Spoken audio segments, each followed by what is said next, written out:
Bueno, totalmente repudiable, ¿no? Que es lo que hemos hecho hoy en una sesión extraordinaria del Consejo Liberante, convocada con la firma de todos los concejales y en un proyecto de resolución en conjunto elaborado por los dos bloques, tanto el bloque oficialista como nuestro bloque, repudiando este intento de magnicidio, repudiando todo hecho de violencia que busca alterar la paz de nuestra democracia, la paz de nuestra gente, y por supuesto nos solidarizamos con la vicepresidenta de la Nación, la doctora Cristina Fernández de Kirchner, que en definitiva, luego de haber pasado el acto electoral del 2019, es la vicepresidenta de todos los argentinos, ¿no? Entonces uno tiene que tener bien en claro este ataque contra la institución, ¿no? Contra la institución democrática de la vicepresidencia, en la figura de la doctora Cristina Fernández de Kirchner. La realidad es un hecho que nos ha preocupado a todos y que nos llama a la reflexión, nos convoca a tener un mensaje, digamos, de unión, de empezar a potenciar de la política las coincidencias por encima de las diferencias, y bueno, tiene que ser un punto de inflexión para lograr unir a los argentinos. A ver, uno nota que hay mucha virulencia, la verdad que venía una escalada de violencia, al menos verbal, y que termina siendo eclosión en esta cuestión que lo tienen que investigar la justicia, pero digo, no deja de ser una escalada. Sí, la realidad es que siempre, digamos, las figuras públicas, digamos, de máxima responsabilidad de poder, como los presidentes, los vicepresidentes, expresidentes, vicepresidentes, ministros, autoridades importantes, siempre son susceptibles de poder recibir algún atentado en su contra, porque cuando uno gobierna en esa esfera de poder, por supuesto, siempre se tocan intereses que quizás son contrapuestos a una población que es tan grande y tan heterogénea como la nuestra. Pero sí es cierto, digamos, que la grieta, que los discursos, digamos, que muchas veces exceden de la crítica y se personalizan en discursos que van a lo calificativo y descalificativo de las personas, pueden generar que determinadas personas que tienen la capacidad no saben discernir y separar entre lo que es una diferencia política, de criterio de pensamiento, y lo llevan al plano personal y de la violencia, puedan ocurrir este tipo de hechos. Con lo cual, digamos, tiene que haber un mensaje de la política de primero bajar, digamos, la espuma de todo esto, bajar la virulencia, como se dijo, de esta escalada de violencia que tiene representantes en los dos sectores, ¿no? de la grieta, digamos. Entendemos que de un lado, digamos, que puede ser simpatizante más con el oficialismo, hay simpatizantes con una postura muy violenta, y también del otro lado, digamos, de los sectores de la oposición también hay. Lamentablemente, digamos,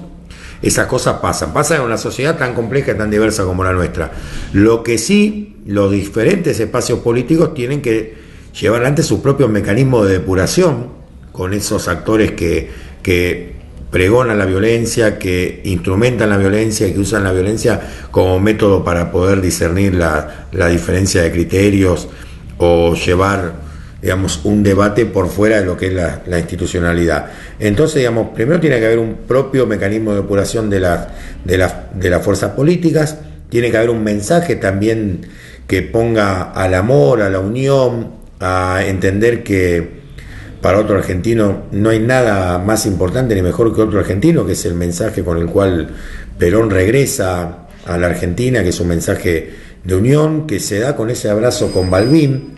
que yo lo mencionaba en mi discurso cuando me tocó hablar en la sesión extraordinaria, digamos, ese abrazo que simbolizó un intento de unir a los argentinos, ¿no? Y dejando de lado las heridas del pasado, porque si Balbín se hubiese quedado, digamos, con el Perón que lo había encarcelado en los años 40, y Perón se hubiese quedado con el Balbino, el radicalismo que quizás miró como la revolución del 55 se llevó puesto a un gobierno elegido democráticamente sin hacer nada, y quizás él, por supuesto, interpretó que con esas omisiones se avalaban esos golpes de Estado y esos 17 años que lo tuvieron en el exilio, digamos, jamás se hubiesen juntado y se hubiesen dado el abrazo, pero definieron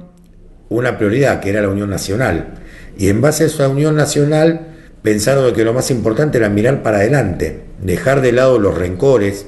dejar de lado el tiempo perdido en las disputas por el odio y empezar a pensar principalmente en la unión nacional. Lamentablemente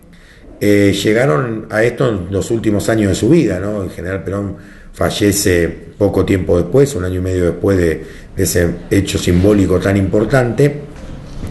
que lamentablemente no llega a armarse ese proyecto que en definitiva, como lo habían llamado ellos, lo definían la hora del pueblo. Y creo que esta reflexión nos tiene que llamar a que esto tiene que servir para que sea la hora del pueblo,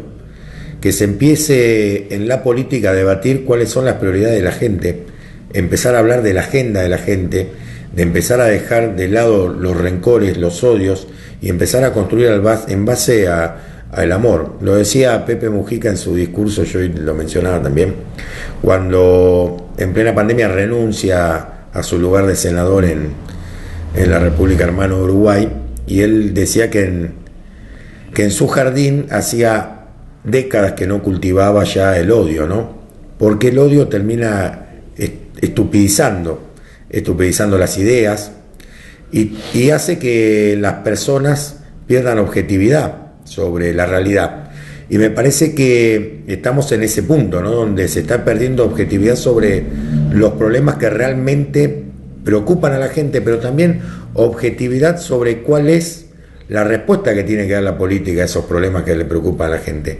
que es en definitiva el fin propio de la política y el fin propio que tenemos cada uno de aquellos que tenemos alguna responsabilidad política, que es resolver los problemas de la gente. Y lamentablemente, mientras estamos perdiendo tiempo en estas disputas sin sentido, de odio, de rencores,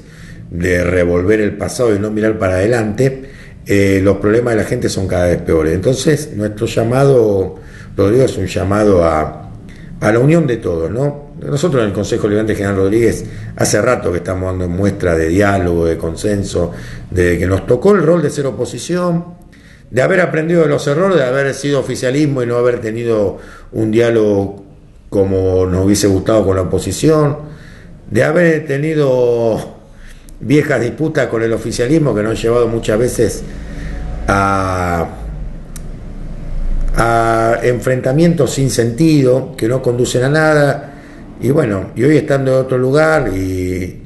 tengo una mirada totalmente distinta, ¿no? Y entiendo que lo más importante es la gente y resolver los problemas. Por eso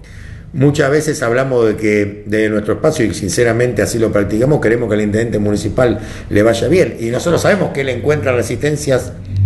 en su propio sector político que no quiere ese diálogo, y nosotros también tenemos resistencia en nuestro propio sector político de grupos más duros radicalizados que les molesta ese diálogo, pero aún así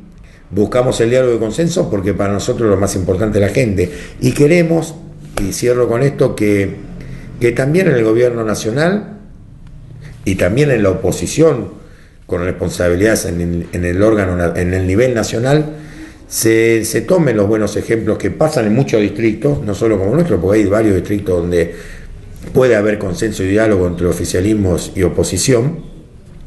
a que se sienten